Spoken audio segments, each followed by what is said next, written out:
અહેમદાબાદ મિત્ર ન્યૂઝમાં આપનું સ્વાગત છે। ભુજ તાલુકાના સામત્રા ગામે પત્નીએ પૈસા બાબતે પતિને જીવતો સળગાવી દેવાની ઘટનાએ સમગ્ર જિલ્લામાં ચકચાર પ્રસરાવી દીધી છે। આ બનાવમાં ઘાયલ પ્રૌઢનું સારવાર દરમિયાન હોસ્પિટલના બિછાને મૃત્યુ થતા પોલીસે હત્યાની કલમો હેઠળ ગુનો નોંધી મહિલા આરોપીની ધરપકડ કરી રિમાન્ડ માટેની તજવીજ હાથ ધરી છે। આ વેળાએ પોલીસ કસ્ટડીમાં રહેલી આરોપીના ચહેરા ઉપર પૈસા માટે પતિને પતાવવાનો કોઈ પસ્તાવો જોવા નથી મળી રહ્યો। આ મામલે ભુજના પોલીસ વડા મનીષ જે ક્રિશ્ચિયને જણાવ્યું હતું કે ભુજમાં લીધેલા મકાનના રૂપિયા ભરવાની ના પાડતા પત્નીએ પતિને કેરોસીન છાંટી સળગાવી દિવાસળી ચાંપી સળગાવી દઈને હત્યા કર્યાના કેસમાં આરોપી પત્નીની ધરપકડ કરી લેવામાં આવી છે। આ મામલામાં પતિ પત્ની બંને આ બીજા લગ્ન હતા।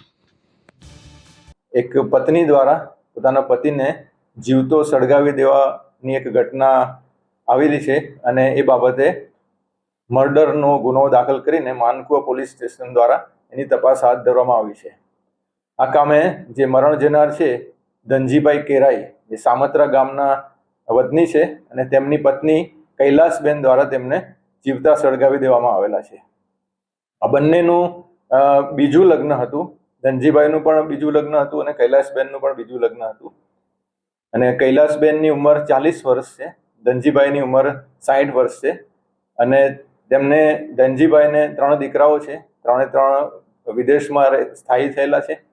એ પૈકી એક દીકરો જે છે કપિલ એ તાજેતરમાં અહીંયા આવેલો છે અને આ બનાવ બન્યો એ પહેલા એમની વચ્ચે પૈસા બાબતે ઝઘડો થયો હતો અને નીચે જે ગેરેજ છે એમના ઘરની નીચેનું ગેરેજ એમાં આ કૈલાસબેને ધનજીભાઈને અંદર લઈ ગયા અને એમની પર કેરોસીન છાંટીને એમને સળગાવી દીધા અને પછી એમણે બહારથી બંધ કરીને ઉપર પોતાના રૂમમાં જતા રહેલા અને એ બાબતે પછી ધુમાડો નીકળ્યો, બૂમાબૂમ થઈ એટલે આજુબાજુવાળા પડોશીઓએ એમના દીકરા કૈલાસે, કપિલે એ બધાએ આ ખોલ્યું અને પછી એ ધનજીભાઈ એ વખતે જીવતા હતા એ તાત્કાલિક એમને એમ્બ્યુલન્સમાં જીકે જનરલ હોસ્પિટલમાં લઈ જવામાં આવ્યા પરંતુ ત્યાં એમનું સારવાર દરમિયાન મરણ થયેલું છે।